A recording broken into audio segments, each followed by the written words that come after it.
რატომ იცავენ მართლმადიდებლები მარხვას? მარხვა გვასწავლის ჩვენ თავშეკავებას და მარხვა გვასწავლის თავისუფლებას, მარხვა გვასწავლის საკუთარი თავის დამორჩილებას.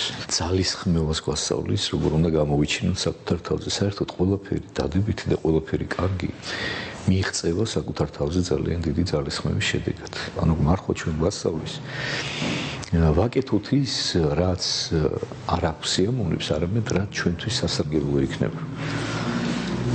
და ამისთვის აუცილებელია, რომ ვისწავლოთ საკუთარი თავის მოზღუდვა რაღაც გარკვეული სიამოვნებებისაგან. სიამოვნებაზე უარის თქმა თუ ადამიანს არ შეუძლია, იმას ძალიან მარტივად აცნობს ყოველთვის ეშმაკი. ამიტომ ვარხულობთ ჩვენ ქრისტიანები, რომ შევძლოთ სულიერების გზაზე, ღმერთისაგან მიმავალ გზაზე რაღაც გარკვეული წარმატებების მიღწევა.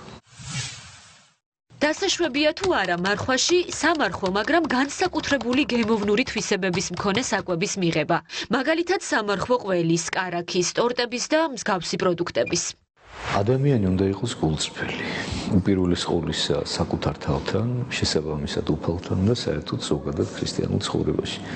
არ უნდა ეცადოს საკუთარი თავის მოტყუებას. თუ გემო იგივეა, შენ იმ შენს მოთხოვნილებებს გემრიელი საკვების მიღებისას ისევ იკმაყოფილებ. ესე დროს საკუთარი თავის მოტყუება გამოსდის ადამიანს და მეტი არაფერი და რა თქმა უნდა, მაგითო ვთქვი, რომ უნდა იყოს გულწრფელი ადამიანი. აუცილებელია თუ არა ბზობას და ხარებას თევზის მირთმევა.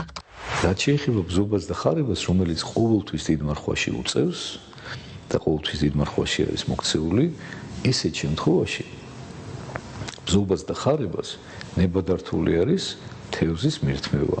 იმიტომ რომ ეს არის საუფლო დღესასწაულები და ნიშნად იმისა, რომ ამ დღეს სიხარული გვმართებს, ამ სიხარულის ნიშნად ეკლესია ნუგეშს გვაძლევს, რომ ამ დროს მივიღოთ თევზი, თორე ეს არ არის ის, რომ მაინც ადამიანს თევზი უნდა ჭამონ, განსაკუთრებით იმ ადამიანებმა, რომლებიც საერთოდ ცხოვრობენ ეკლესიური ცხოვრებით. აუცილებელია თუ არა მარხვის დასაწყებად მოძღვრის კურთხევა, ანუ ნებართვა.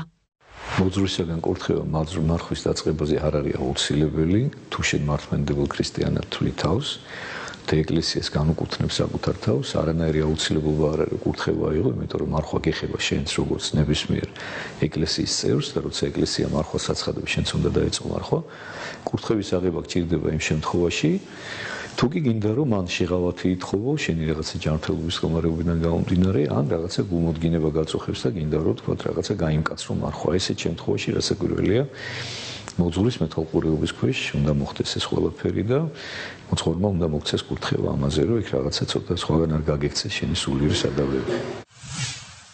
იმ შემთხვევაში თუ ადამიანს აქვს ჯანმრთელობის პრობლემა და მისთვის აუცილებელია რძის პროდუქტები ან ხორცი, როგორ უნდა დაიცვას მარხვა? მაგ შემთხვევაში მიდის მოძღვართან ადამიანი და იღებს მისგან კურთხევას. ეუბნება უხსნის თავის ჯანმრთელობის მდგომარეობას, რომ მას აწუხებს თქვა ესა თუ ის რაღაცა პრობლემა ჯანმრთელობის და ითხოვს მისგან კურთხევას, რომ რაღაცა შეღავათი მიიღოს მარხვაში. არის შემთხვევები, როდესაც მაგალითად რაღაცა ხორცის ჭამის უფლებასაც ვაძლევთ ადამიანებს, თუ გითხოთ რაღაცა გარკვეული დაავადება აქვს, მაგრამ ყოველთვის ვაფრთხილებთ რა, რომ ხორცი მიიღე იმ ზომით და იმ ფორმით, როგორც ეს შენი ჯანმრთელობისთვის არის აუცილებელი მოხარშულ მდგომარეობაში და მოერიდე შენ წორ მოხრაგულს და რაღაცა პირის გემოს გემრიელ საჭმელებს. თუ გინდა რომ მარხვა გამოგივიდეს და თუ შენ გულწრფელი ხარ.